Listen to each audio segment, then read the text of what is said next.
बिस्मिल्लाहिर्रहमानिर्रहीम। अस्सलाम वालेकुम माय डियर व्यूअर्स। इस उम्मीद और दुआ के साथ कि आप ठीक ठाक हैं। एक्सप्रेसो लगाकर आज बरोज जुम्मा हमें ट्यून इन किए बैठे हैं अपने घरों में या कहीं पर भी। मैं हूं इमरान हसन और मैं हूं अर्मिला हसन। आपको जुम्मा तो मुबारक है ही, साथ साथ हम बात करेंगे वीकेंड की क्योंकि जुम्मे को ना मुझे एक अजीब सी एक्साइटमेंट और खुशी होती है कि 2 छुट्टियां आने वाली हैं। होती है आपको?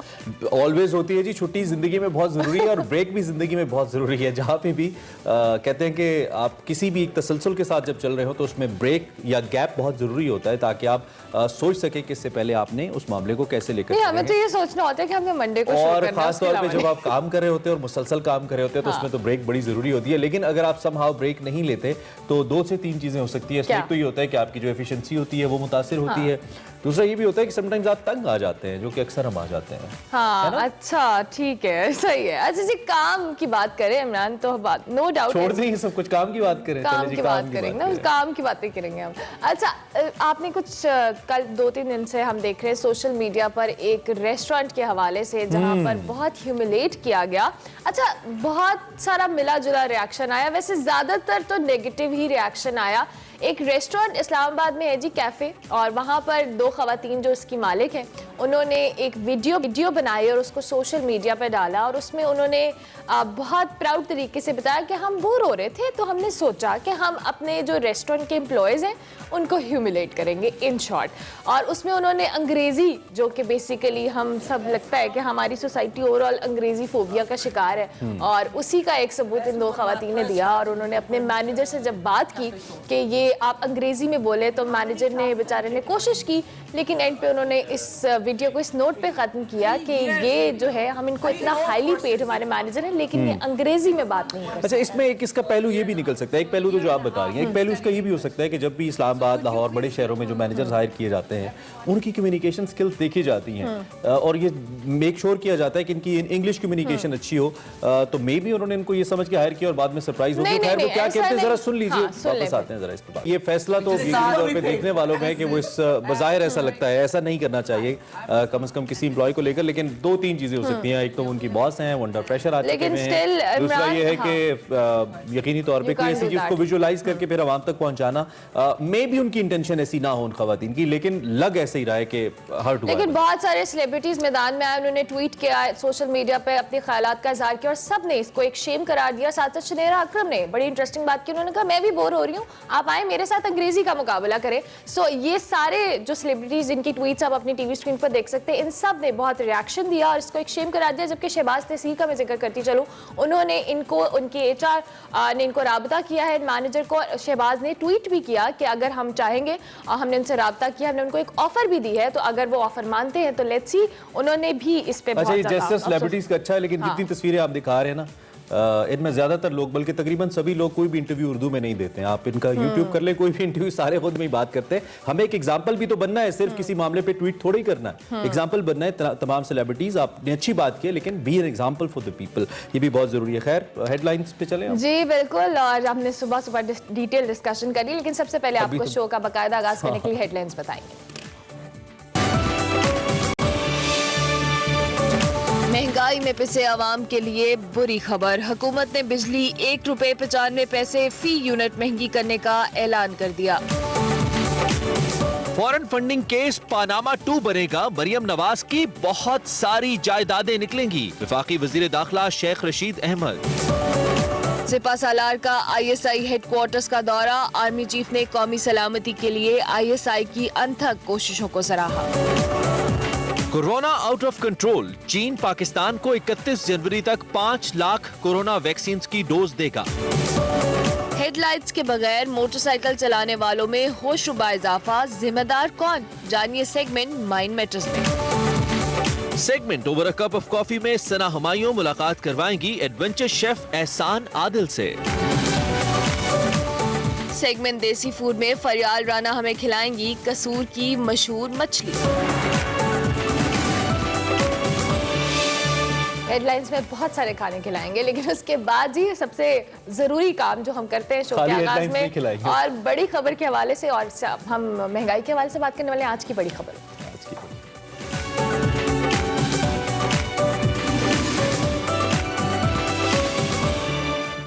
बिजली फिर महंगी हो गई है, ये आज की बड़ी खबर है। महंगाई ने अवाम का एक जानिब जीना दोबर किया है। अशाए खोरोश की कीमतें आसमान पर पहुंच चुकी हैं। अब तो ऐसा लगता है कि लाइन हमारे प्रोग्राम का हिस्सा होगी, चूंकि हर प्रोग्राम में हम इस पे बात कर रहे हैं। महंगाई कम होके नहीं दे रही है। हुकूमत ने अवाम पर महंगाई का बोझ तो डाला ही है, एक और बॉम्ब गिराया है। I would call it a real bomb अरमला, क्योंकि ₹1.95 यूनिट को महंगा कर दिया गया है। और लॉजिक क्या दी जा रही है कि नून लीग के दौर में ऐसे मुआहदे हुए होंगे, आप क्या कर रहे हैं, आपने क्या किया आवाम के लिए।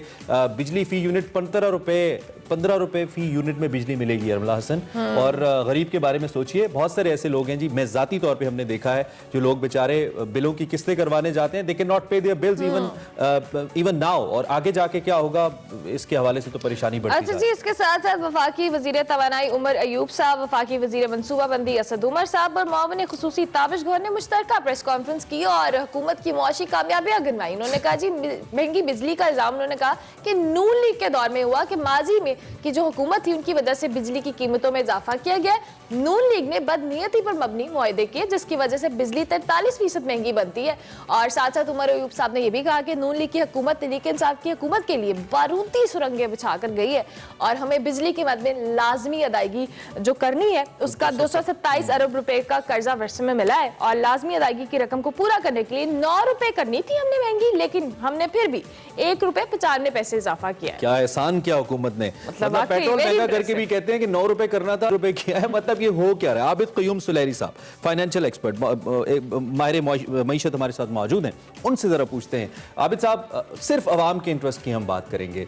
फलाह हुकूमत ने क्या किया, फलाह अग्रीमेंट कितना हुआ, अवाम इंतहाई मुश्किल में है। वो लोग जो कि बेसिक यूनिट्स जिनकी जो बर्न करते हैं, इंतहाई मुश्किल में लोग नहीं दे पा रहे। और मैंने खुद जाती तौर पे बिजली के ऑफिस के सामने बेवाओं और बूढ़े अफराद को रोते हुए देखा है कि जी हम बिल पे नहीं कर सकते। ये गवर्नमेंट क्यों ऐसा कर रही है सर?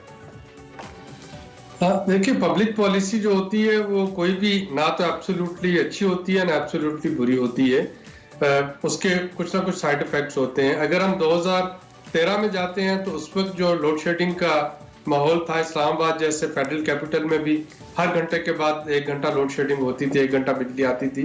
तो उस वक्त शायद बिजली जो थी वो किसी भी कीमत पे मिलती, किसी भी शर्त पे मिलती, वो उस हुकूमत की तरजीह थी। और वजह तौर पर तरजीह थी क्योंकि हुकूमत जो है वो आई ही लोड शेडिंग खत्म करने के दावे पे थी और ऐलान पे थी। वहां पे डेफिनेटली जो थे नए जेनकोस और नए पावर प्लांट्स IPPs वो लग गए। लेकिन उसमें जो एक शर्त थी वो ये थी कि जैसे अगर आप गाड़ी किराए पे लेते हैं, आप उसको इस्तेमाल करें या ना करें, आपको उसका एक मिनिमम रेट जो है वो पे करना होता है। इसी तरह से जो IPPs हैं या जो पावर प्लांट्स हैं, आप उनकी बिजली इस्तेमाल करें या ना करें, उसका आपको एक मखसूस रकम देनी होगी और उसको कैपेसिटी पेमेंट चार्जेस कहा जा रहा है। अब ये कैपेसिटी पेमेंट चार्जेस जो हैं ये गले की हड्डी बनते चले जा रहे हैं। ये 2023 तक ये हमारे दफाई बजट जो सालाना है ये उसको एक्सीड कर चुके होंगे। 1400-1450 अरब रुपए पे ये पहुंच चुके होंगे। IMF के साथ इस वक्त जो मुज़ाकरा चल रहे हैं उसमें एक मेजर शर्त यही है कि IMF कहता है कि जी आप पूरी इधर उधर से कर्जे लेते हैं और उसके बाद या आप उसको एनर्जी सर्कुलर डेट पूरा करने में लगा देते हैं या आप उसको पब्लिक सेक्टर एंटरप्राइजेस जैसे लॉस मेकिंग अदारों में लगाते हैं। तो ये कंटेक्स्ट है जिसके तहत इस वक्त बिजली जो है वो मौजूदा हुकूमत को महंगी करनी पड़ रही है। लेकिन अब इसके 2 तरीके हैं, या तो आप इसका इस्तेमाल बढ़ा दें। अगर इसका इस्तेमाल, यानी हम पैसे तो देने हैं ना, मैंने गाड़ी की आप दी कि आप रेंट पे गाड़ी ले रहे हैं, या तो आप इसको इस्तेमाल करें, इतना सस्ता करते हैं कि इसको इस्तेमाल करते जाए ताकि जो पैसे आपको देने हैं वो किसी मसरफ में जा रहे हो। और यही वजह है कि इंडस्ट्री के लिए आपने देखा कोविड के दिनों में वो जो पीक और ऑफ पीक आवर की डिस्टिंक्शन थी वो खत्म कर दी गई ताकि इंडस्ट्री उसको मैक्सिमम यूज कर सके उस बिजली को और कैपेसिटी पेमेंट चार्जेस कम हो सके। दूसरा तरीका जो है वो है कि इन IPPs के साथ मुज़ाकरात किए जा रहे हैं। MOU साइन हुए थे 47 जो IPPs, जिनमें से कि 13 के साथ अब एग्रीमेंट हो रहा है। अब उसमें भी और एग्रीमेंट क्या हो रहा है कि 2-3 चीजें थी। एक तो वो डॉलर में जो बढ़ाते थे सेंट्स में और डॉलर में, उसको कम कर रहे हैं। दूसरा वो अपना जो कैपेसिटी पेमेंट चार्जेस है उनको रिव्यू कर रहे हैं। अब उसमें भी जो कैच है वो ये है कि उनके जो पुराने हमें एरियर्स देने हैं वो यकमुश्त अदा करना पड़ेंगे। ठीक है, ये उनकी डिमांड है। अब हुकूमत वहाँ प्रॉब्लम में फंसी हुई है। अभी यही बात, ये आखिरी बात जो आपने की, इसी के अंदर एक्चुअली मेरे लिए कैच है कि हुकूमत प्रॉब्लम में फंसी हुई है। हुकूमत का तो काम सॉल्यूशंस देना होता है। हम नहीं कहते कि हर चीज़ के अंदर सब्सिडीज दी जाएं, लेकिन बिजली एक बेसिक नेसेसिटी है और उसको लेकर ख़ास तौर पे हम जो ब्रैकेट्स डिफाइन करते हैं, पिछली गवर्नमेंट के अंदर भी जो कुछ बिजली की ब्रैकेट्स यूनिट्स की मद में डिफाइन की गई थी, उसमें इस बात का ख्याल रखा गया था डॉक्टर साहब कि कम से कम जो गरीब है, जो कम आमदनी वाला तबका है, वो इससे मुतासर ना हो। परचेजिंग पावर बढ़ा नहीं रहे, जॉब्स क्रिएट नहीं कर रहे, लोगों की इनकम बढ़ नहीं रही, बिजली बढ़ाई जा रहे हैं और बिजली एक वाहिद शायद ऐसी चीज़ है जो कि आवाम को इन एनी केस इस्तेमाल करनी ही है। तो डोंट यू थिंक कि गवर्नमेंट को कोई तीसरा ऑप्शन लाना चाहिए? कम से कम ये जो 200 अरब रुपए आवाम पे डाले जा रहे हैं, किसी और मद के अंदर कोई इनकम जनरेट की जाए, इस गैप को फिल किया जाए, कम से कम आवाम पे ना डाला जाए। कोई ऐसा कोई सोल्यूशन नहीं हो सकता? इसका ये तो हो सकता है कि लाइफ एंड कंज्यूमर को किसी किस्म की कोई सब्सिडी जो है वो मिल रही हो, लेकिन मुझे या आपको ये सब्सिडी बहरहाल नहीं मिलनी चाहिए। अगर हमें बिजली इस्तेमाल करनी है, या तो हम अपने सोलर पे शिफ्ट हो जाएं, कुछ और ऑल्टरनेटिव पे शिफ्ट हो जाए, या फिर उसकी कीमत जो है वो पूरी पे कर रहे हो। तो ये इनकम लेवल के हिसाब से ये होगा। अक्रॉस द बोर्ड सब्सिडी जो है इलेक्ट्रिसिटी में या फ्यूल में, वो उसको अब हमें भुला देना चाहिए।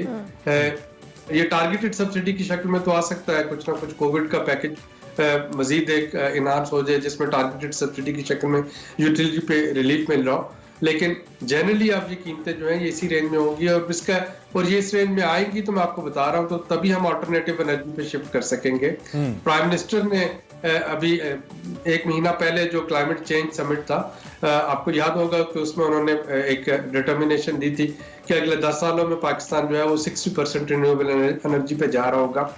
ये रिन्यूएबल एनर्जी कोई भी हुकूमत हो उस वक्त 2030 में, दिस इज द फ्यूचर। लेकिन उसके लिए ये जो आप कह रहे हैं कि इस सतह तक कीमतें आएंगी डॉक्टर साहब, तब हम ऑल्टरनेटिव सोर्सेज पे जाएंगे। ऑल्टरनेटिव, आपसे बड़ी दफा बात हुई, बड़े प्रोग्राम्स हमने इकट्ठे किए जिसमें कम से कम लास्ट टेन्योर के अंदर बहुत ज्यादा हमने बात की, जिसमें विंड था, जिसमें सोलर था, जिसके बारे में हम बात करते रहे कैसे बिजली पैदा की जाएगी। लेकिन अब हुकूमत की तरफ से तो कोई रहनुमाई आम आदमी के लिए नजर नहीं आती है कि जी सोलर पैनल सस्ते हो गए हैं, आम आदमी उसकी जानिब जाए या उसको रहनुमाई दी जाए, ऐसा कुछ नहीं है। और दूसरी जानिब इसका बोझ भी बढ़ाया जा रहा है। तो गवर्नमेंट कहीं ना कहीं से कोई आम आदमी के लिए कुशन तो पैदा करे। नहीं, इसका जो क्वेश्चन पैदा हो रहा है ना, वो आपका 4th इंडस्ट्रियल रेवोल्यूशन में ऑटोमेटिकली पैदा हो रहा है। जो बैटरीज जो थी सोलर पैनल की, वो किसी जमाने में हमें मालूम है कि बहुत महंगी थी, वो सस्ती होना शुरू हो गई। सोलर पैनल जो थे वो बहुत महंगे थे, वो सस्ता होना शुरू हो गया। आप तो शायद उस वक्त बहुत छोटे होंगे, लेकिन आपको याद होगा जब सैटेलाइट एंटीना आया था, वो एक स्टेटस सिंबल था, और उसके 2-4 साल के बाद वो इस तरीके से टेक्नोलॉजी रेप्लिकेट हुई कि हर जगह पे आपको सड़क के किनारे भी सैटेलाइट डिश एंटीना जो थे वो लगे हुए नजर आते थे। एग्जैक्टली यही चीज जो है, ये आपकी अल्टरनेटिव एनर्जी के फ्यूचर को मैं देख रहा हूँ। ये डेफिनेटली डॉक्टर साहब, ये फ्यूचर तो है, लेकिन मेरा फिर भी सवाल, थैंक यू वेरी मच आपके शुक्रिया के साथ कि आपने वक्त दिया और इस अहम मौके पे तज्जिया अपना पेश किया। सवाल फिर भी अपनी जगह ये रहेगा कि इस टेन्योर के बीच में जब अल्टरनेटिव एनर्जी के ऊपर जाएंगे, जिसका टेन्योर प्राइम मिनिस्टर 10 साल बता रहे हैं, उस वक्त तक उस गरीब तबके का क्या होगा जिसका जो इनकम ब्रैकेट है वो इंतहाई तंग है और खर्चे इंतहाई ज्यादा हो चुके हैं, उसका क्या होगा? क्या हुकूमत के पास इसका कोई प्लान है? Answer is no. इसी नोट पर हम ब्रेक लेंगे, ब्रेक के बाद हाजिर होंगे। आप देखते रहिए एक्सप्रेसो।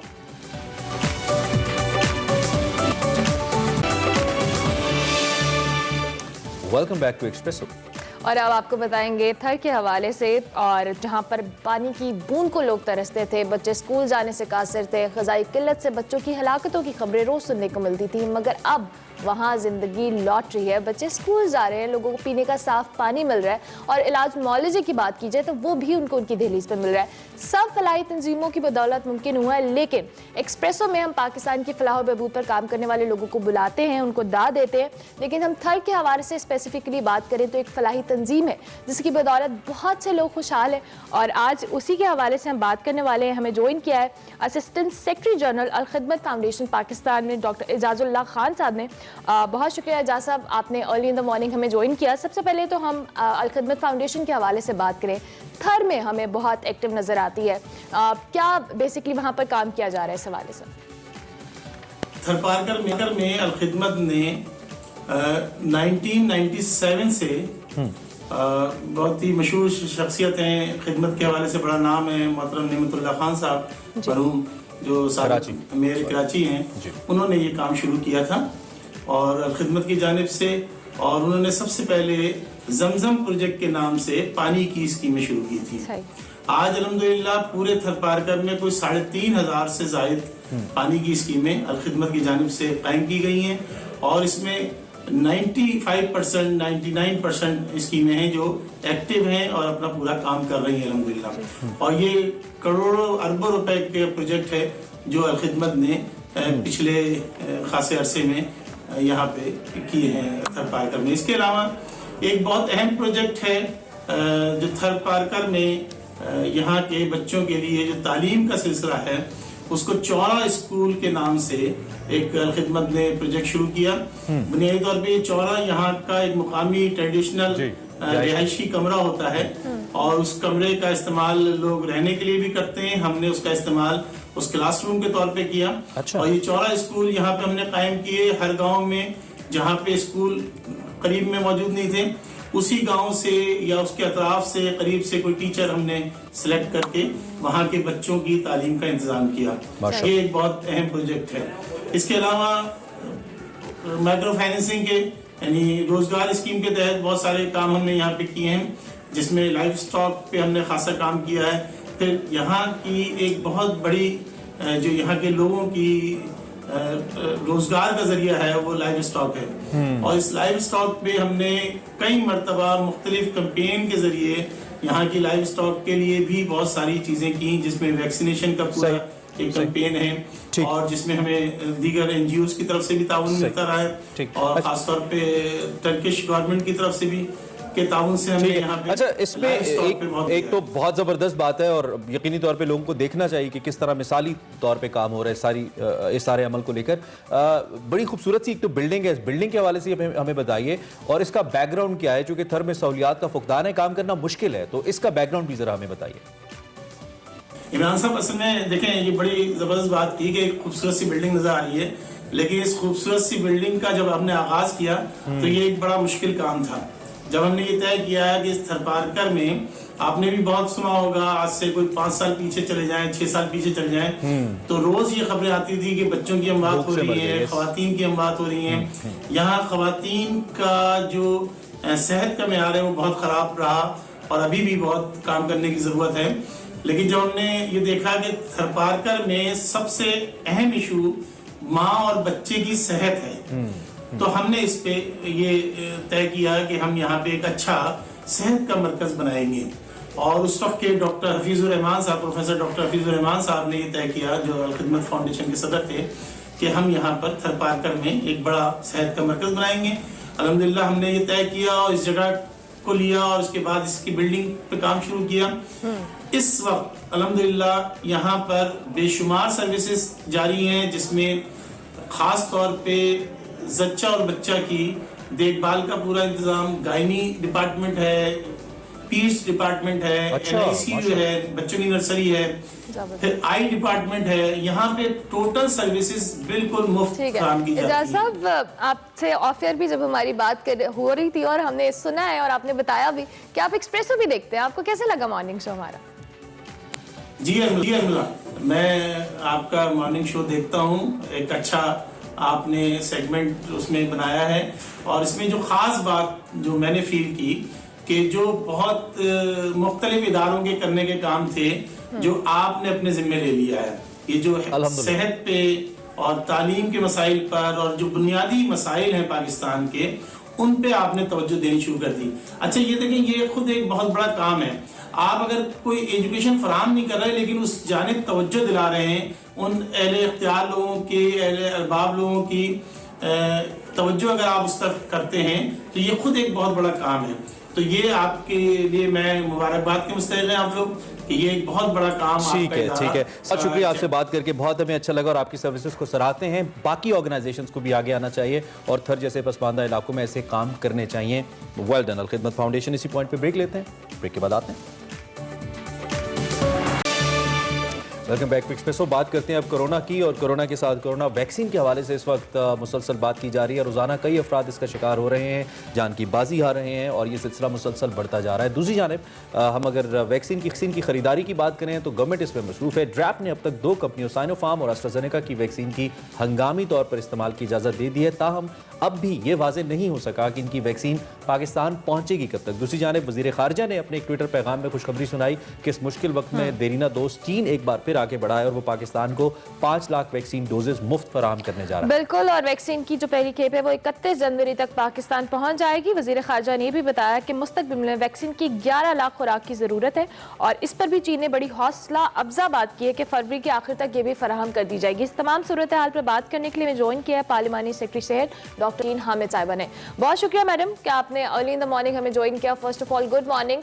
हम कोरोना वैक्सीन के हवाले से बात करें तो अच्छी खबर तो है ही, लेकिन उसके साथ साथ ये भी कहा जा रहा था कि फरवरी के फर्स्ट वीक में ये हेल्थ वर्कर्स को लगना शुरू हो जाएगी। क्या पाकिस्तान इस हवाले से मजीद क्या प्लानिंग की जा रही है और क्या दस्तयाबी होगी, इस सारी सूरत हाल पर हमें अपडेट कीजिएगा। जी देखें, बिस्मिल्लाहिर्रहमानिर्रहीम। इस वक्त पाकिस्तान मल्टीपल चैनल से जो है वो वैक्सीन हासिल करने के प्रोसेस में है। इसमें से एक ये तो चाइना की तरफ से जो हमें गिफ्ट आ रहा है 5 लाख वैक्सीन का। पहले फेज में जो पाकिस्तान को हमें हेल्थ केयर वर्कर्स जिनको लगानी है, हमने फ्रंटलाइन हेल्थ केयर वर्कर्स को जो कि इस वक्त कोरोना ICU के साथ इन कॉन्टैक्ट है, वो हमारी प्रायोरिटी लिस्ट पे है। और इसके लिए NCOC ने एक वेबसाइट इशू की थी जिसके ऊपर तकरीबन 3 लाख से ज्यादा हेल्थ केयर वर्कर्स ने अपने आप को रजिस्टर करा लिया है। तो जैसे ये वैक्सीन आती है तो ये फर्स्ट जो है वो इन लोगों को लगेगी, और उसके बाद फिर इंशाल्लाह हमारा टोटल टारगेट जो है वो 2 करोड़ वैक्सीन पाकिस्तान में मंगवाने का है। और ये डिफरेंट चैनल से इंशाल्लाह ताला अब ये प्रोसेस शुरू हो गया है, और ये फर्स्ट क्वार्टर में और बहुत सारी वैक्सीन जो है वो पाकिस्तान पहुंच जाएंगे। ठीक है डॉक्टर साहब, ताखीर की बेसिक वजह क्या है? क्या यही वजह है कि बाकी ममालिक ने पहले बुक कर लिया था, हम लेट हुए हैं, या हमारे पास कुछ बजट के मसाइल है? Almost I think 15 million US dollars के हवाले से डॉक्टर फैसल ने बताया था। आप जरा हुकूमत की जानिब से हमें बता दीजिए कि इस ताखीर की बुनियादी तौर पर वजह क्या है? देखिए जी, जितनी इसकी चीजें थी, बजट तो आज से कुछ अर्सा पहले ECC ने $150 मिलियन का बजट अप्रूव कर दिया हुआ था। उसके बाद निगोशिएशंस जारी थी, क्योंकि हम लोग ये इंश्योर करना चाह रहे थे कि जो वैक्सीन हो उसकी सेफ्टी, उसकी एफिकेसी और हमारे पाकिस्तान की कंडीशंस के मुताबिक जो है सबसे सूटेबल वैक्सीन कौन सी है। तो इसीलिए उन लोगों की वैक्सीन के क्लिनिकल ट्रायल्स के रिपोर्ट्स जो हैं वो बड़ी क्लोजली स्टडी की जा रही थी हमारी टेक्निकल एक्सपर्ट कमेटी ने। तो इन सारी फॉर्मेलिटीज में थोड़ा टाइम लगा, मगर बाकी हमारी तैयारियां मुकम्मल है। जब वैक्सीन यहाँ पहुंचेगी उसको कैसे स्टोर करना है, उसके लिए स्टोरेज कैपेसिटी इनहेंस की गई है।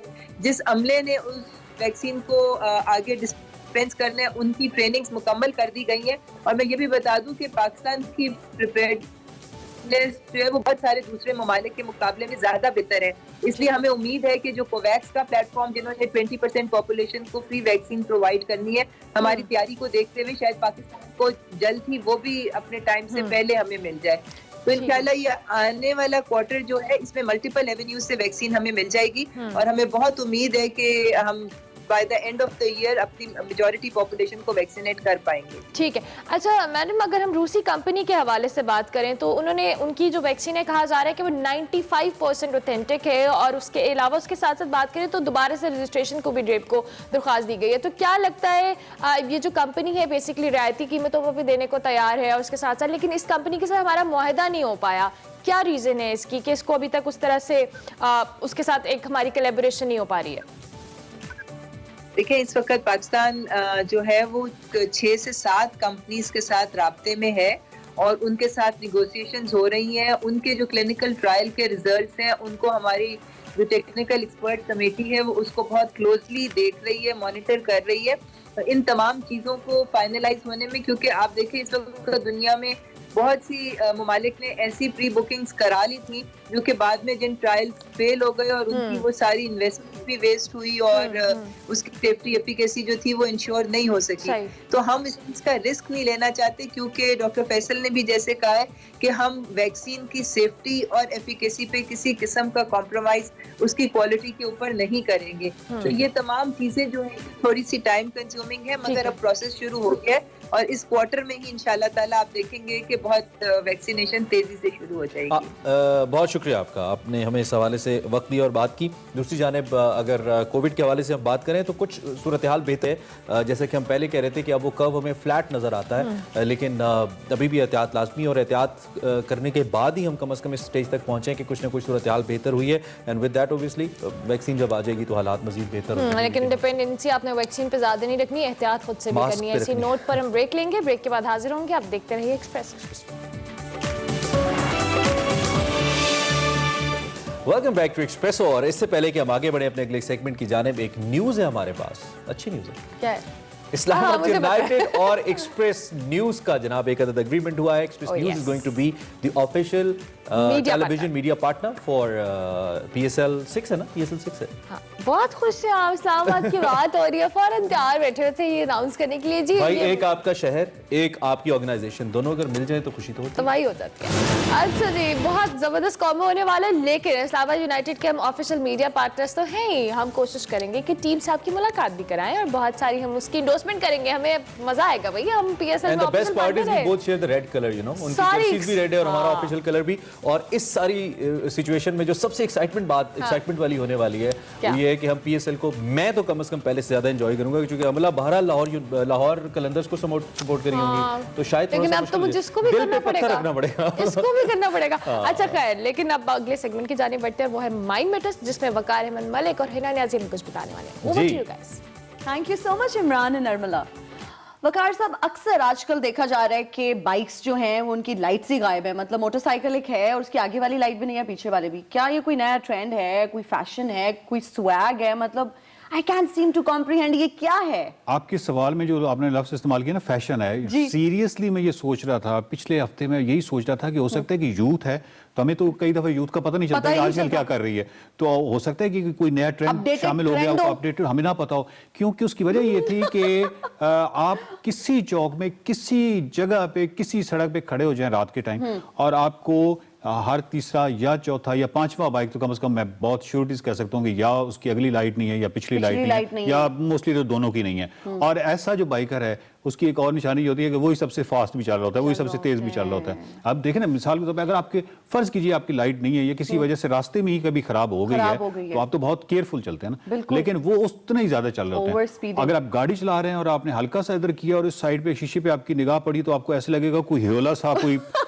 कोई समथिंग, क्या कहते हैं, हेलमेट भी नहीं लोगों ने नहीं पहना हुआ होता, ऊपर से हेलमेट भी नहीं पहना होता। अच्छा, ये सारी निशानियां उनमें वैसे पूरी उतरती हैं जिनकी लाइट भी नहीं है और वो उन्हीं के साथ होता, उनका हेलमेट भी नहीं पहना होता। पाकिस्तान में 2019 या 2020 के अगर मैं स्टैटिस्टिक्स भी याद हैं तो तकरीबन 10,000 जो एक्सीडेंट्स हुए थे, जिसमें से 6,000 से ज्यादा अफराद जो हैं वो जाँ बाक हुए थे।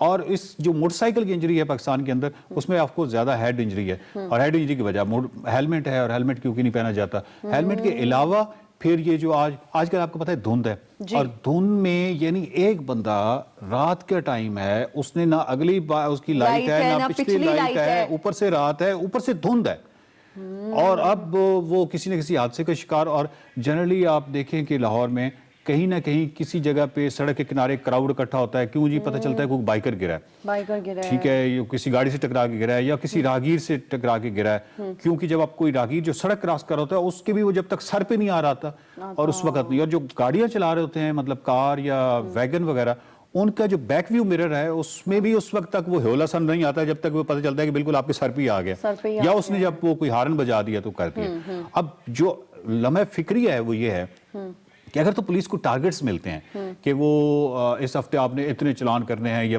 फलां यानी मोटरसाइकिल वालों के करने हैं या गाड़ी वालों को करने हैं, और उस पर वो लग जाते हैं, तो वो तो एक बड़ा रोबोटिक सा एक बिहेवियर हो गया। अब अव्वल होना तो ये चाहिए कि आपने ये मंजर भी कई दफा देखा होगा कि 11 या 12 साल का बच्चा मोटरसाइकिल चला रहा है, इशारा आया है, रुका हुआ है, साथ पुलिस वाला खड़ा हुआ, और वो बिल्कुल इग्नोर कर रहा है, उसको देख नहीं रहा, बिकॉज वो शायद उस हफ्ते के उस टारगेट में शामिल नहीं है। मतलब मुझे तो ये बात उसने अपना टारगेट अचीव कर लिया है। बिल्कुल। तो मेरी समझ से मुकम्मल तौर पे ये बात आ रहा है कि ये जो स्पेशली ये जो, फिर हम इसको ट्रेंडी कहेंगे, मुझे तो नहीं पता चला कि ये क्या है कि ये जो लाइट्स ही नहीं है आपकी मोटरसाइकिल की और आप चले जा रहे हैं, और मतलब तो ये इंतहाई अफसोसनाक है। और पाकिस्तान में सबसे ज्यादा, यानी अगर आप ओवरऑल पूरी दुनिया में देखें तो एक्सीडेंट्स के थ्रू जो मरने वाले लोग हैं उनकी बहुत ज्यादा है। वर्ल्ड हेल्थ ऑर्गेनाइजेशन ने आज से 4-5 साल पहले का उनका जो डाटा है वो बताता है कि पाकिस्तान में ओवरऑल जो डेथ होती है यानी जो किसी बीमारी की वजह से ये ओवरऑल जो डेथ है उसमें 2.4% जो है वो एक्सीडेंटल डेथ थी। और आप देखिए कि वो रवैये आप चेक करें और ये देखिए जो वो मतलब ये हम उन रवैयों की बात नहीं कर रहे हैं जो एक्सट्रीम है, जो वन व्हीलिंग कर रहे हैं या वो कर रहे हैं, वो तो छोड़ दें, वो तो एक और क्रिमिनल सा मामला है। ये भी उतना ही क्रिमिनल है। लेकिन रिस्पॉन्सिबिलिटी पुलिस जो है वो ट्रैफिक पुलिस के जो ऑफिसर्स वहां पे मौजूद हैं वो लोगों को देख रहे हैं और कोई एक्शन नहीं ले रहे। मतलब उनकी एक रिस्पॉन्सिबिलिटी है, उनकी कोर रिस्पॉन्सिबिलिटी है कि वो मेक श्योर करें सबकी जो है वो हिफाजत और हम तो अब डेफिनेटली हम तो ज्यादा से ज्यादा ये रिक्वेस्ट ही कर सकते हैं एक तो उन लोगों से, भाई लोगों से कि उनको नहीं मालूम कि आपको नहीं मालूम कि आपकी लाइट्स जो है वो क्या असल में, क्योंकि शहर में इधर उधर की लाइट होती है तो वो मोटरसाइकिल वाला ये समझता है कि शायद क्योंकि लाइट सफिशिएंट है उसको तो नजर आ रहा है ना, मतलब उसको तो रोड नजर आ रही है, उसको ये नहीं मालूम कि वो जो बैक मिरर है उससे भी नजर नहीं आता, राहगीर को नजर नहीं आता।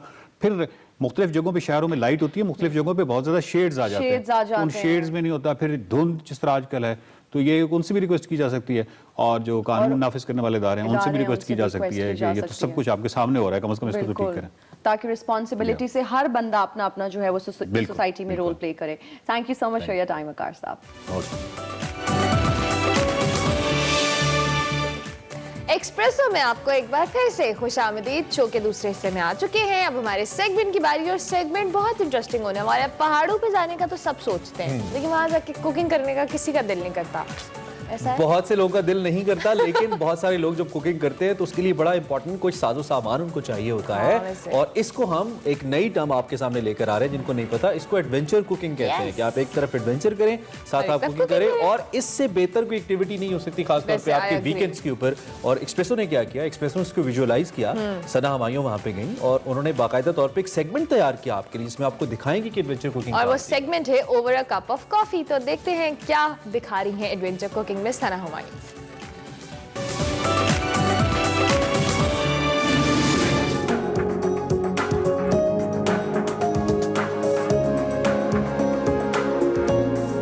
अस्सलाम वालेकुम, मैं हूँ सना हुमायूं और segment over a cup of coffee में आपको खुशामदीद कहती हूँ। आज मैं आपकी मुलाकात करवा रही हूँ एहसन इरशाद से जो कि एक एडवेंचर शेफ़ है। अब ये एडवेंचर कुकिंग होती क्या है ये हम उन्हीं से जानते हैं, आइए मेरे साथ।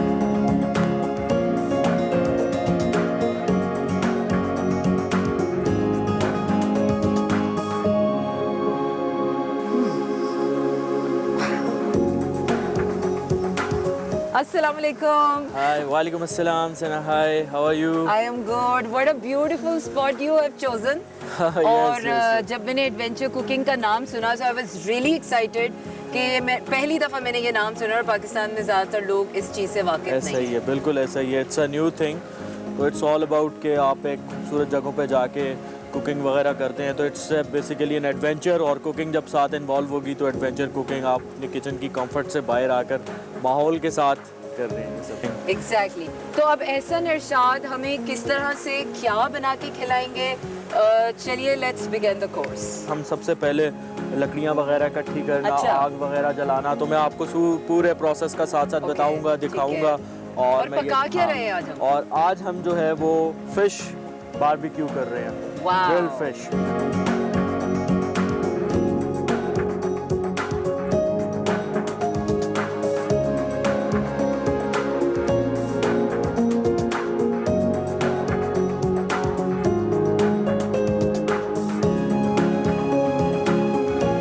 बिल्कुल खुश्क लकड़ियाँ आप उठाएं और जितनी पतली हो ज़्यादा बेहतर है क्योंकि पतली लकड़ियों को जल्दी आग लगती है।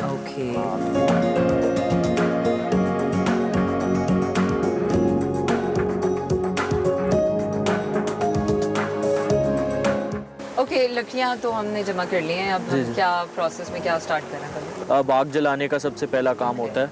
तो आग हम इस तरह स्टार्ट करते हैं कि छोटी छोटी लकड़ियाँ पहले हम रखेंगे क्योंकि छोटी लकड़ियों को आग लगाना इजी होता है, जल्दी आग लगती है। और फिर बड़ी बड़ी लकड़ियाँ हम रखेंगे।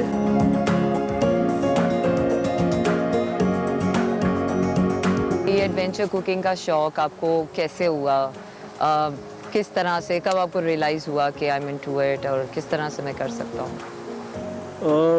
एडवेंचर कुकिंग का अगर मैं कहूँ, क्योंकि कुकिंग तो मैं पहले से करता था, कुकिंग का मुझे शौक़ था पहले से, और फिर आहिस्ता आहिस्ता आगे बढ़ते ये एक आइडिया जहन में आया कि यार हम इस तरह से भी चीज़ों को कर सकते हैं, और एक यूनिक तरीके से ये चीज़ें करके इसमें एक तो क्राफ्टिंग इन्वॉल्व है, हर चीज़ इन्वॉल्व है, और ज़रा बेहतर तरीके से हम हर चीज़ को दिखा सकते हैं। Okay, wonderful.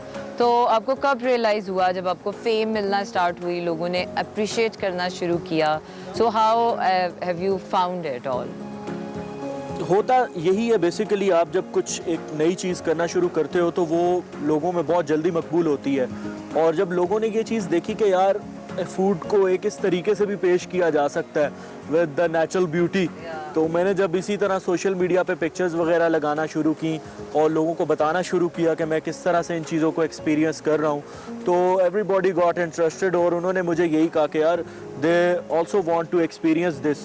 तो अब हम आग लगाएंगे, हमने लकड़ियाँ वगैरह बना ली हैं, अपना एक छोटा सा लकड़ियों की अंगीठी बॉनफायर का, तो अब हम इसको आग लगाएंगे और उसके बाद ये आहिस्ता आहिस्ता पकती रहेंगी कोयलों की शक्ल में।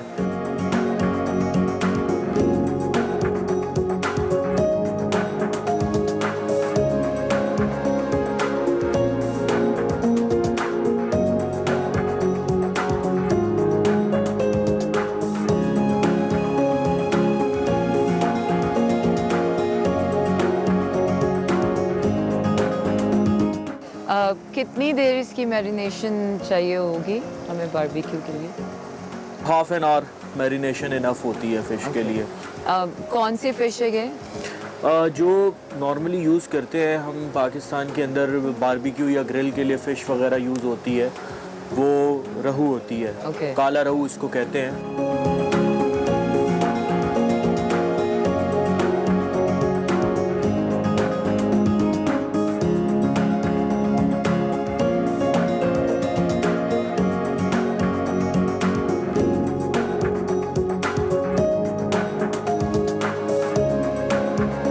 सबसे पहले मछली को नॉर्मली आप कहीं से भी लें तो वो सॉल्ट वगैरह लगा देते हैं ना, एक तो मछली के अंदर रच बस जाता है, और दूसरा ये मछली के फ्लेवर को इन्हांस कर देता है। इसको इसी तरह रख देंगे और फिर इसका मैरिनेट बनाएंगे हम।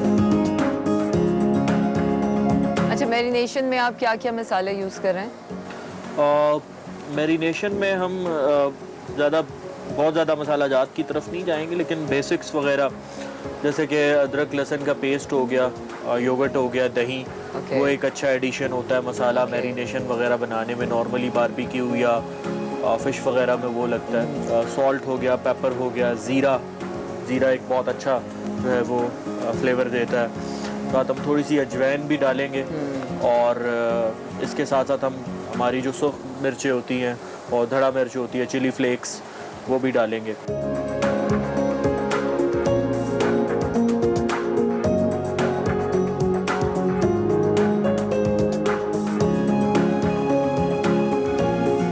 आप कुकिंग एडवेंचर ट्रिप्स भी करवाते हैं, तो उसमें लोगों का रिस्पांस कैसा आता है, and how successful, how delightful people are with this whole experience?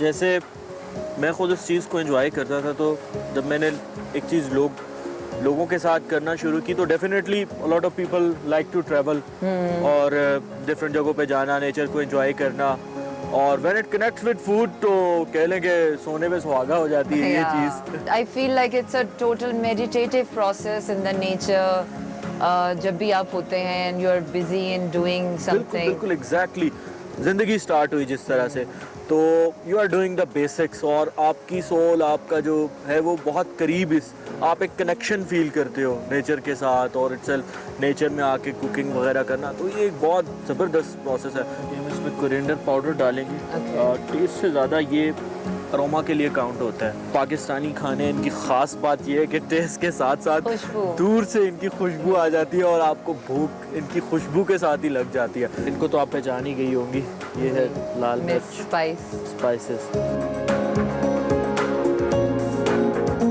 इसको अब हम मिक्स कर देंगे अच्छी तरह।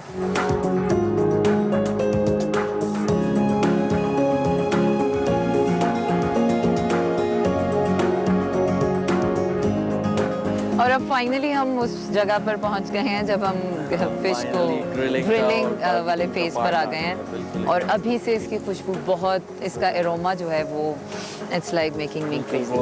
अच्छा एहसान, मैंने सुना है कि आपने अपने इस शौक के पीछे अपनी जॉब भी छोड़ी है, विच इज़ काइंड ऑफ मैं कहूँगी एंटरप्रेन्योरशिप, आपने एक स्टार्ट लिया। So what is the story behind it? और बिल्कुल ऐसा ही है। मैं प्रोफेशनली जो है कंप्यूटर साइंटिस्ट था और मैंने तकरीबन 1 साल जॉब भी की।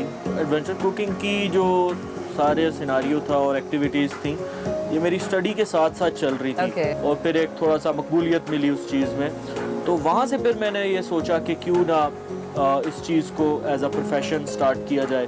सही डेडिकेशन से फॉलो करना शुरू किया तो अल्लाह ताला ने खूब सक्सेस दी इस चीज़ में और एक लोगों की तरफ से भी एक सही अप्रिसिएशन और वो मिला। फिर आगे बढ़ते बढ़ते बढ़ते फिर मैं और भी काफ़ी सारी चीज़ें मैंने इसमें ओके और इसके साथ साथ आपने एक कैफ़े भी ओपन किया है, उसके बारे में कुछ बताएं। सोशल मीडिया से मैंने स्टार्ट किया था, जो कुछ भी मैं करता था फूड रिलेटेड सोशल मीडिया पे, अपने इंस्टाग्राम, ब्लॉग पे, ट्विटर पे लगाता था। 5 मंथ्स हो गए मैंने अपना कैफ़े और कैफ़े का नाम क्या है? कैफ़े का नाम द गाय हू कुक्स, जिससे लोग मुझे सोशल मीडिया पे ही जानते हैं। द गाय हू कुक्स। अच्छा, तो फिर हमारी मछली में अब कितना टाइम है? It's going good. ओके अभी हमने इसको एक साइड से पलटा तो आप देख सकती हैं एक अच्छा कलर सा आया है इसके ऊपर, तो हम अब इसको ब्रश करेंगे।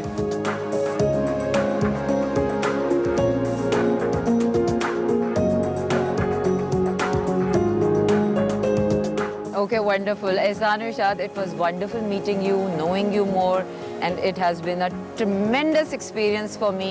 A beautiful spot, nature, और constant ये जो पानी की आवाज़ है, away from the city life, एक बहुत ही मज़ेदार, मेरे लिए बहुत अच्छा एक्सपीरियंस रहा। Thank you very much for having me. आखिर में मैं ट्राई करूँगी फिश। आप रहिए खुश जहाँ है, अपना ख्याल रखिएगा। इंशाल्लाह फिर मुलाकात होगी अगले सेगमेंट में किसी और गेस्ट के साथ।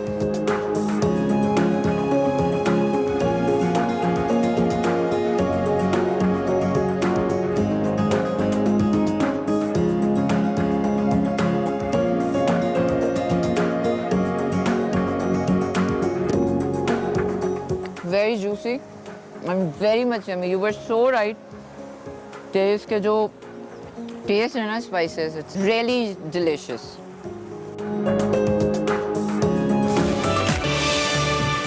Welcome back, as it happens with me always. Welcome back to Expresso. इस उम्मीद के साथ कि आप हमारे शो को एंजॉय करें और मैंने एडवेंचर कुकिंग को बहुत एंजॉय किया। वैसे मजा आ गया। व्यू बहुत अच्छा था और मछली वैसे मैं नहीं खाती लेकिन देखने में अच्छी है, शायद खाने में भी अच्छी होगी। So well done team espresso. अच्छा, आगे बढ़ते हुए अब हम बात करते हैं, चूंकि बहुत इंपॉर्टेंट डिफरेंट चीज़ों पे हम बात करते रहते हैं। खवातीन के हवाले से नॉर्मली उन्हें सिन्फ़े नाजुक कहा जाता है और ये कहा जाता है कि कोई भारी भरकम काम या हैवी काम कर नहीं सकती हैं, लेकिन ये तासुर बहुत सारी खवातीन गलत साबित करके दिखाती हैं और जिन खवातीन ने ये तासुर गलत साबित करके दिखाया उन्हीं जैसी एक खवातीन, उन्हीं में से पाकिस्तान की एक बेटी, एक प्लेयर हमारे साथ आज स्टूडियोज में मौजूद है। बिल्कुल, जिन्होंने वेट लिफ्टिंग के खेल में कई मेडल्स जीते हैं और चैंपियन है वेट लिफ्टिंग की, पावर लिफ्टिंग की सॉरी, और इस हवाले से हम बात करने वाले हैं। हमारे साथ आमिना रशीद हमें ज्वाइन कर चुके हैं स्टूडियोज में। Amina, welcome to the show. सिर्फ आप पावर वेट लिफ्ट नहीं करती हैं बल्कि आप कबड्डी भी खेलती हैं और बहुत सारे दीगर स्पोर्ट में भी करती हैं। सो सबसे पहले आपको हम खुश आमदीद कहेंगे और हम जानना ये कहेंगे कि आपसे कि हमारे देखने वालों को बताएं कि आप कौन कौन से स्पोर्ट में हिस्सा लेती हैं। जी, मैं कबड्डी में और जिजिट्सो में इंटरनेशनल है और इसके अलावा मास्टर रेसलिंग, आर्म रेसलिंग और बेल्ट रेसलिंग में नेशनल मेडलिस्ट हूँ और इसके अलावा 1-2 गेम्स और हैं जिनकी मैं ट्रेनिंग में हूँ, जूडो और अच्छा आमिना, पावर लिफ्टिंग और वेट लिफ्टिंग दोनों डिफरेंट चीज़ें हैं जी। सो बेसिकली इनका डिफरेंस भी बता दें और आप किस में प्रॉपर्ली जिसको आप परस्यू करें। वेट लिफ्टिंग उसमें 2 इवेंट होते हैं, एक स्नैच होती है और क्लीन एंड जर्क होती है। ठीक है। और जो पावर लिफ्टिंग है इसमें 3 इवेंट्स होते हैं, बेंच प्रेस, बैक स्क्वाट और डेडलिफ्ट होती है। और आप पावर लिफ्टिंग करती जी, मैं पावर लिफ्टिंग करती रही। ठीक है, और आपने हमें ये भी बताया कि ये नेशनल गोल्ड है सभी इन कैटेगरीज के अंदर, जो ये बता रही है नेशनल लेवल पे इन्होंने गोल्ड मेडल्स जीत रखे हैं और इनके मेडल्स भी ये दास्तान बता रहे हैं कि कितनी सक्सेसफुली अपने पैशन को लेकर चल रही हैं। Was it just a passion? Pakistan army के लिए आप खेलती हैं इस वक्त, तो सिर्फ एक शौक था या फिर आपने सोचा था कि professionally I have to be a player? नहीं, जब मैंने गेम स्टार्ट की थी तो मेरा बेसिकली खुद इतना इंटरेस्ट नहीं था, ये मेरे बाबा का ड्रीम था। तो जैसे मेरा टाइम ट्रेनिंग में गुजरता गया और ये फिर मेरा जुनून और मुझे खुद भी जो है इंटरेस्ट बढ़ता गया, मेरा पैशन डेवलप हो गया। ये बड़ा मुश्किल काम है वैसे, तो कैसे कर लिया आपने? नहीं, इसकी ट्रेनिंग बड़ी हार्ड है, हमारे पास कुछ विजुअल्स भी हैं जो हम दिखा रहे थे, बड़ी हार्ड ट्रेनिंग करी थी, वेट ट्रेनिंग खास तौर पे। स्टार्टिंग पे हार्ड लगता है, लेकिन जब ट्रेनिंग भी बंदा यूज्ड टू हो जाए तो फिर इतना नहीं लगता ना। अच्छा, हमने नॉर्मली कहा जाता है कि जो वेट लिफ्टिंग है, पावर लिफ्टिंग है, ये मर्द हजरात करते हैं और फिर खवातीन आप जैसी बहुत सारी अब तो इस स्पोर्ट में आ रही है। सो बेसिकली अब कितना मुश्किल है एज अ खातून या एज अ लड़की इस चीज़ को परसू करना, बिकॉज ऑब्वियसली हमारी फिजिक या हमारी स्ट्रेंथ उस लेवल की नहीं होती, उसके लिए ट्रेनिंग्स हैं, क्या डाइट है, क्या सीन है? अच्छा, जिस तरह आपने पूछा इस तरह बहुत से लोग मुझसे पूछते हैं कि ये अक्सर हमारी सोसाइटी में मर्द हज़रात ऐसे पावर वाली गेम्स करते हैं, लेकिन अब बाकी गर्ल्स के लिए बहुत इजी हैं गेम्स, इतनी इजी भी नहीं होती है, सब में स्ट्रगल चाहिए होती है। लेकिन मुझे लगता था कि थोड़ा डिफरेंट होना चाहिए ना, कि पावर वाली गेम्स हैं जो बहुत सारे मर्द जो हैं वो करते हैं, लेकिन मुझे लगा कि ये डिफरेंट है। तो इसमें इसकी स्ट्रेंथ कैसे डेवलप होती है? बेसिकली आपको अब उतनी स्ट्रेंथ भी चाहिए जब आप इतना वेट लिफ्ट कर रहे हो। इसमें ट्रेनिंग मैनेज होती है और इसके अलावा डाइट अच्छी रहनी चाहिए और ट्रेनिंग जो है वो मिस नहीं होनी चाहिए इतनी। एक सवाल जो मैं हर नेशनल प्लेयर से लाजमी पूछता हूँ, कोशिश करता हूँ पूछ लूँ, how you feel wearing this green blazer? कैसी फीलिंग आती है? आप पाकिस्तान का flag, it's an honour, it's a great honour. No words में बता नहीं सकती, मतलब एक एजाज की बात है कि एक प्लेयर जो है इस लेवल तक जाता है और वो पाकिस्तान को रिप्रेजेंट कर रहा होता है। अच्छा, अमना ये बताइएगा, आपने जितने भी मेडल्स लिए, अपने जो मेडल्स आपके सामने पड़े हैं, जो सबसे आपको लगता है कि मुश्किल कंपटीशन से गुजर के ये मेडल आपको मिला, उन हवाले से बताइए। जिजिट्सो और पावर लिफ्टिंग में मेरे पास 7 से 8 गोल्ड हैं डिफरेंट इवेंट्स में, और मुझे लगता है कि वो सबसे ज़्यादा टफ होते हैं, उसमें फाइट बहुत होती है ना, और मैं प्लस कैटेगरी में खेलती हूँ। जिजिट्सो थोड़ा सा बताइए हमारे देखने वालों को। जिजिट्सो में एक फाइटिंग सिस्टम होता है और एक निवाजा होता है। बेसिकली मैं निवाजा प्लेयर हूँ और फाइटिंग की भी मैं ट्रेनिंग कर रही हूँ। उसमें फर्स्ट पार्ट होता है, उसमें कराटे होते हैं, जूडो होती है और निवाजा होता है। ये तीनों चीज़ों का मिक्सचर जो होता है वो फाइटिंग सिस्टम होता है और वो फाइट होती है। अच्छा, ये दिलचस्प बात है। ये थोड़ा मुश्किल लग रहा है मुझे इसको समझना। एक जानिब आप जो कि पावर लिफ्टर हैं, उसके लिए आपको अपनी मसल बिल्डिंग करनी है, आपको स्ट्रेंथ बढ़ानी है। दूसरी जानिब जुजुत्सु जैसा जो खेल है, मुझे लगता है कि इसमें आप you have to be more prompt, quick होना है आपको ज्यादा। तो ये दोनों ऑपोजिट चीजें नहीं है, दोनों इकट्ठी कैसे कर रही हैं आप? नहीं, ऑपोजिट नहीं है। जूडो में टेक्निक और पावर जो होती है वो चाहिए होती है, और फर्स्ट पार्ट जो होता है कराटे, उसमें जरा आपको स्पीड चाहिए होती है। ठीक है। और कुछ प्लेयर्स होते हैं जो किक पंच पे खेलते हैं, कुछ जूडो पे खेलते हैं, और कुछ प्लेयर्स होते हैं जो निवाजा में खेलते हैं, और पॉइंट्स निकालने होते हैं, चाहे आप किक पंच पे निकालें, निवाजा में निकालें। दिस बिल्ड अच्छी आपकी फिजिक पावर लिफ्टिंग के लिए, उसके साथ आप ये मैनेज कर सकते हैं। मैनेज कर सकते हैं। आपने एक क्विक सा मैसेज एक्सप्रेस हो नाजरीन के लिए जो आपको देख रहे हैं इस वक्त। मैं गर्ल्स को कहना चाहूँगी कि वो अगर उनके में टैलेंट है, चाहे वो किसी भी फील्ड में है, कुछ भी, वो आएँ और दुनिया के सामने अपना आप मनवाएं। Thank you very much, Amna. We are so proud of you. We wish you a very best of luck for your future. Thank you so much for coming on our show. आमना रशीद बता रही थी अपने बारे में और हमें अच्छा लगा। हमेशा अच्छा लगता है जब भी ऐसी खवातीन सामने आती हैं। अपने आप को कमज़ोर मत समझिए। जब आप कमज़ोर समझेंगे तो आप कैसे कुछ अचीव कर सकते हैं। अपने आप पे ट्रस्ट कीजिए और हिम्मत कीजिए, आगे बढ़िए। आप भी कल यहाँ पे हो सकते हैं और ये ग्रीन ब्लेजर पहन सकते हैं, पहनना चाहिए। इसी पॉइंट के ऊपर हमें ब्रेक लेनी है। ब्रेक के बाद वापस आते हैं।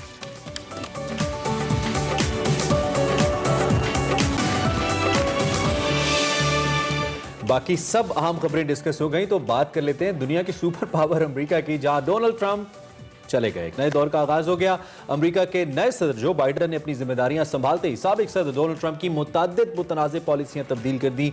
जो बाइडन ने 17 हुक्मनामों, याददाश्तों पर और ऐलानात पर दस्तखत किए। इन अहकामात के मुताबिक मुस्लिम अक्सरियती मुल्कों के शहरियों पर अमेरिका में इमिग्रेशन पाबंदियां खत्म कर दी गई हैं। नौजवान तारिकीन वतन को तहफ़्फ़ुज़ देने का ऐलान किया गया है और मैक्सिको की सरहद पर बनाई जाने वाली दीवार की तामीर भी रोक दी गई है। इसके साथ साथ बात करें क्लाइमेट चेंज के हवाले से, तो पेरिस मुआहदे को बहाल कर दिया है। आलमी इदारा सेहत से अमेरिका की अलहदगी का अमल भी रोक दिया गया है। आर्कटिक रीजन में तेलों गैस की दरियाफ्त से मुतल्लिक जो लेज मंसूख कर दी गई हैं। उसके साथ साथ जबकि बात करें कोरोना के फैलाव को रोकने के लिए तमाम वफाकी दफातर में मास्क को पहनना लाजमी करार दे दिया गया।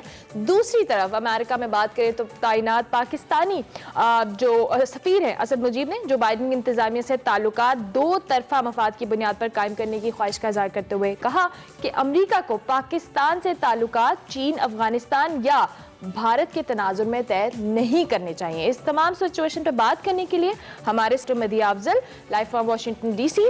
Thank you so much doctor मदिया for joining us early in the morning. हमारी मॉर्निंग है एज यूजुअल, हम कहते हैं जो अमेरिका से हमें ज्वाइन करते हैं उनकी मॉर्निंग नहीं है, but stay will welcome you on the espresso.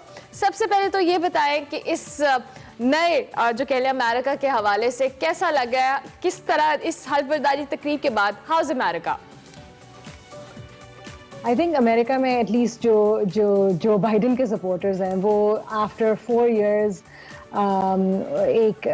एक नाइटमेयर के लिए उनकी जो गुजरी है अब एक रिलीफ है, बिकॉज डोनाल्ड ट्रंप एक काफ़ी डिफरेंट एक एबरेशन जिसको कहते हैं, बिल्कुल अलग किस्म की प्रेसिडेंसी थी। तो फॉर जो Biden supporters it's a great day, for Donald Trump supporters it's not a bad day. ठीक है डॉक्टर मदिया, एक तो जो ओवरसीज ऐसे लोग हैं जो तारिकीन वतन हैं जो वहाँ पे रह रहे हैं अमेरिका के अंदर, जो मुख्तलिफ ममालिक से हैं, उनके लिए जो बाइडन कह रहे हैं कि ऑलमोस्ट 110 मिलियन पीपल के लिए उन्होंने कहा है कि कुछ आसानियाँ लेकर आएंगे जिससे उनको अमरीकी शहरियत दी जा सके। जब अमरीका में खुद मुआशी हालत इतनी ख़राब है, कोविड की वजह से बहुत डिस्टर्बेंस है, तो वो ये कैसे कर पाएंगे? इस हवाले से ज़रा हमें बताइए। नहीं, जो बाइडन के ऑब्वियसली बहुत क्राइसिस हैं और प्रायोरिटाइज करना पड़ेगा, और बहुत एक अच्छी टीम है जो कि प्रायोरिटाइज करेगी। डोमेस्टिक क्राइसिस ज़्यादा हैं, लेकिन जो बाइडन ऐसे प्रेसिडेंट नहीं होंगे जो इंटरनेशनल क्राइसिस या इमिग्रेशन या इन चीज़ों पे फोकस नहीं करेंगे। So for instance corona virus सबसे बड़ा क्राइसिस है, अमेरिका में racial inequality, racism, white supremacy, ये सारे इश्यूज हैं जो डोमेस्टिकली टैकल करने। लेकिन उसके साथ साथ पेरिस क्लाइमेट अकॉर्ड में भी उन्होंने वापस ज्वाइन किया, WHO अमेरिका वापस ज्वाइन कर रहा है। सारी जो अमेरिका की इंटरनेशनल कमिटमेंट्स थी वो भी उतनी ही इम्पोर्टेंट है। ठीक हो गया। अच्छा डॉक्टर मदिया, इसके साथ साथ पॉलिसीज के हवाले से अगर पाकिस्तान की फेवर में बात करें, अब किस तरह से आप देख रही हैं फ्यूचर में अमेरिका और पाकिस्तान के ताल्लुकात को? आई थिंक जो जस्ट बाय नेसेसिटी अभी जो सबसे पहली चीज़ होगी जो कि डिफाइन करेगी अमेरिका और पाकिस्तान की रिलेशनशिप बाइडन एरा में, वो अफगानिस्तान होगा। बिकॉज ये जो US तालिबान डील थी जो लास्ट ईयर साइन हुई दोहा में, उसका 2021 मई में, so just in 3-4 more months एक डेडलाइन आ रही है, और बाइडन को एक डिसीजन करना होगा कि will he leave Afghanistan right now या कुछ चेंज करना है। और उसमें जो पाकिस्तान का रोल है वो लास्ट 1.5 साल में, ऑलमोस्ट 2 साल में बहुत की रहा है, और उसने पाकिस्तान की एक्चुअली अमेरिका के साथ रिलेशनशिप रीसेट की है। सो व्हाट हैपेंस अगर ये प्रोसेस इस तरह चलता रहे, तो पाकिस्तान की relationship for the next at least few months to a year define होगी अफगानिस्तान से। लेकिन अगर प्रोसेस ब्रेक डाउन हो जाए तो फिर क्या होगा? ठीक है। ये जो कि पाकिस्तान को तो हम डिस्कस कर रहे हैं, पाकिस्तान और चीन बहुत आपस में करीब हैं, और शायद कोई अमेरिकन प्रेसिडेंट चाइना के हवाले से इतना नेगेटिवली वोकल रहा हो जितने डोनाल्ड ट्रंप थे, वी रिमेंबर। और उन्होंने बड़ा ओपनली चीन के ऊपर पाबंदियां भी लगाई, इंपोर्ट ड्यूटी का एक बहुत इंपॉर्टेंट मसला रहा। अब जब ये पावर शिफ्ट हुआ है, तो इसमें आपको लगता है कि चीन की जानिब भी ताल्लुकात अमेरिका के तब्दीली की जानिब जाएंगे, रीजनल चेंज एक बड़ा होगा? अमेरिका चाइना की राइज बहुत कॉशियसली देख रहा है। ऑब्वियसली जो बाइडन की एडमिनिस्ट्रेशन ऐसे नहीं है कि चाइना के साथ सॉफ्ट या फ्रेंडली हो जाएगी, लेकिन एक रियलिस्टिक आई से चाइना को देखेगी, एक रियलिस्टिक आई से चाइना को मैनेज करना देखेगी। एंड ऑब्वियसली ये पाकिस्तान के साथ रिलेशनशिप में भी प्ले करेगा, लेकिन पाकिस्तान जैसे आपने मेंशन किया, जो एम्बेसडर भी कह रहे हैं, पाकिस्तान के इंटरेस्ट में है कि पाकिस्तान को अमेरिका देखे without the lens of Afghanistan, without the lens of India, without the lens of China. Whether that will happen ये नहीं कहा जा सकता। ठीक है, अभी ये कहा नहीं जा सकता, लेकिन ऐसा होना चाहिए। Doctor मदिया Afzal, thank you very much for joining us all the way from United states of America, और अपने ख्यालात का इजहार आपने किया। लेट्स होप इस पे मामला सामने आता है। ये जो बाइडन के लिए चैलेंजेस बहुत बड़े हैं, नो डाउट चैलेंजेस तो हैं, लेकिन हमने एक ब्रेक लेनी है, ये हमारा चैलेंज है। मिलते हैं एक ब्रेक के बाद, आप देखते रहिए एक्सप्रेस।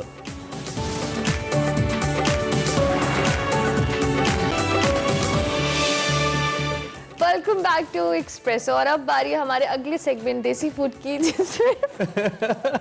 जिसमें फरियाद राना कसूर लेके जाएगी। कसूर की मछली खिला रही है आपको। देखते हैं देसी फूड।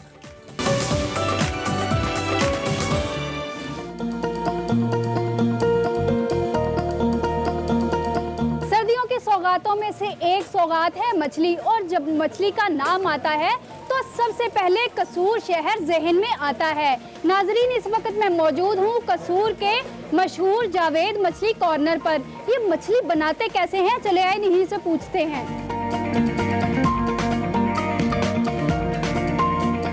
यहाँ के ऑनर जावेद साहब, इनसे बात करते हैं। आप मुझे बताएं कि आप कब से ये काम कर रहे हैं?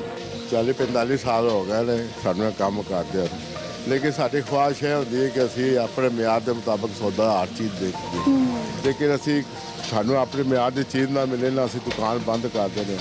प्योर सरसों का तेल होता है, प्योर देसी लसन होता है, प्योर देसी मिर्च होती है, और पूरे गर्म मसाले होते हैं। तवज्जो नाल पाक साफ हो के तो असी इंशाअल्लाह ताला अपना म्यार का सौदा तैयार करते हैं। अच्छा, तो आपको ख्याल कैसे आया था ये मछली बनाने का, और इसके मसाला जात जो रेसिपी है वो कहाँ से आई, कहाँ से मिली थी आपको? ये अल्लाह का करम है, कोई ना कोई उस्ताद तो होता ही है। इस चीज़ का उस्ताद मेरा भाई है बड़ा। शुरू तो लैके हूँ तक 40 सालों के अपना म्यार नहीं बदलिया, ना खराब किया। खैर, आपने कोई कारीगर नहीं रखा हुआ, आपने बेटों को लगाया हुआ है, तो इसकी क्या वजह? तो तवे की मच्छी में और कढ़ाई की मच्छी में फर्क होता है, लेकिन असी ये कहने तवे की मच्छी जी बनती ना वो आप खुद ही बना सकते, आम बंदा नहीं बना सकता। लेकिन असी जो ना अपने बेटे ने सारा वाल दसिया है कि तुम आप ही तैयार करो। तो क्या फर्क होता है कढ़ाई की मछली में और तवे की मछली में? वो जरा जल्दी तैयार हो जाती है, 10 मिनट ज्यादा लगते हैं। कैसे बनाते हैं इसको, क्या डलता है इसमें मछली में, जो लोग इतनी दूर दूर से आते हैं? मछली में माशाल्लाह आला मसाला जात है और सही तेल है, 1 नंबर तेल है। सारा सामान हम खुद खरीद के लाते हैं, खुद ही बनाते हैं, और हमारा म्यार जो है ना अल्हम्दुलिल्लाह सबसे बेहतर है। आप तेल कौन सा यूज करते हैं इसमें? सरसों का ऑयल। सरसों का खालिश तेल? हाँ। मछली की कौन सी नस्ल है ये? रोहू मछली है। सिर्फ रोहू मछली? सिर्फ रोहू मछली का बस, और कोई नहीं।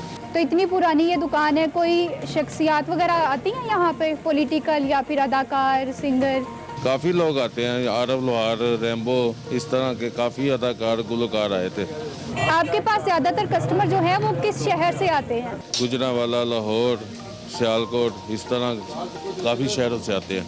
ये मेरे वालिद साहब हैं, और ये हम भाई बैठे हैं, और अंदर भी मेरे ना 3 भाई बैठे हुए हैं, और हमने बाहर का बंदा कोई नहीं रखा हुआ। और जो ये टेबल मैन है 2-3, वो भी हमारे 25 साल पुराने हैं, 20 से 25 साल पुराने हैं ये। चलिए, बहुत शुक्रिया आपका। Thank you so much. यहाँ पर बहुत सारे कस्टमर मौजूद हैं, आए इनसे बात करते हैं। अच्छा, आप किधर से आए मछली खाने? हम जी गुजरांवाला से आए हैं, सुबह से निकले हुए हैं 12-11 बजे नाश्ता करके, तो स्पेशली आए हैं। इधर भी 2 घंटे के बाद जाके हमारी बारी आई है। आप किधर से आए हैं मछली खाने? मैं लाहौर से। अच्छा, ठीक है। फर्स्ट टाइम आए हैं या पहले भी आते हैं? नहीं, मैं काफ़ी दफ़ा आया हूँ यहाँ। कितना अर्सा हो गया यहाँ से मछली खाते हुए?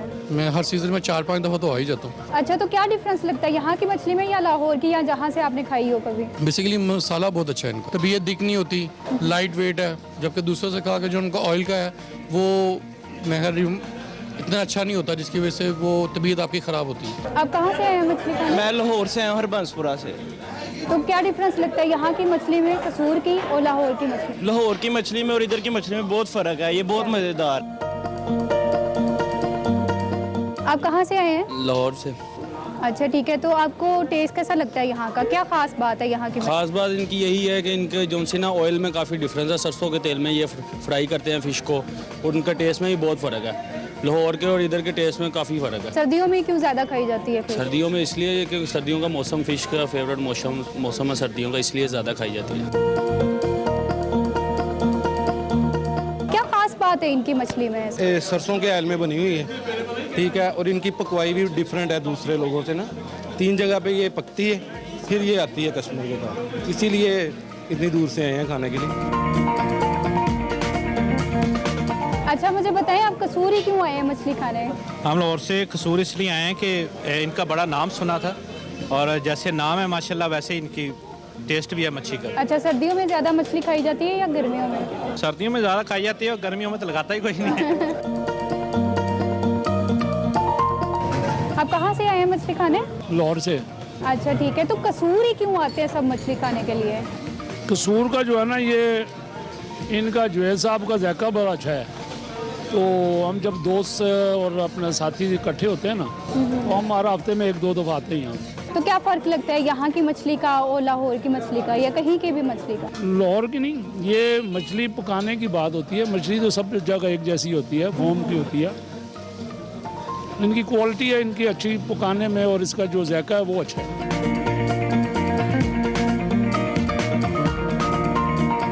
नाजरीन, मुझे तो बहुत ज़्यादा भूख लग रही है और मेरे लिए कसूर की स्पेशल मछली और स्पेशल मसाले वाला नान आ चुका है। अब मैं इसको ट्राई करती हूँ। नाजरीन, वाकई ही यहाँ का रश और मछली का टेस्ट बताता है कि यहाँ की मछली बहुत ज़्यादा मज़ेदार है। मिलते हैं अगले नए देसी खाने के साथ। अल्लाह हाफिज़। ये हमने मिस किया इस वीडियो के अंदर। I hope you enjoyed. और हमें ये पता चला है कि आप लाहौर से तकरीबन 1 घंटे की ड्राइव बनती है कसूर की, तो आप ज़बरदस्ती मछली को जाके खा सकते हैं। और ऐसी कई फूड पॉइंट्स हैं पाकिस्तानियों की। अच्छी बात ये है, खैर वीकेंड चूँकि आ रहा है, आप अगले 2 दिन अपनी एक्टिविटीज़ प्लान कर लीजिए। मैंने अभी एक टिप ले ली है, एक सजेशन ले लिया, एक सीजन की इन्होंने मुझे बताया है, वो पता नहीं अब कैसा होगा। अब शो का टाइम खत्म हो गया, आपकी छुट्टी का टाइम हो गया और 2 दिन की छुट्टी आने वाली है, लेकिन आपकी और हमारी मुलाकात होगी मंडे के लाइव शो में। लेकिन हमारा बेस्ट ऑफ लाजमी चलेगा। आपने उसके हवाले से भी फीडबैक देना है, शो के हवाले से भी फीडबैक देना है हमारे सोशल मीडिया हैंडल्स पे। मंडे तक के लिए हमारी तरफ से अल्लाह हाफिज़ एंड हैप्पी वीकेंड।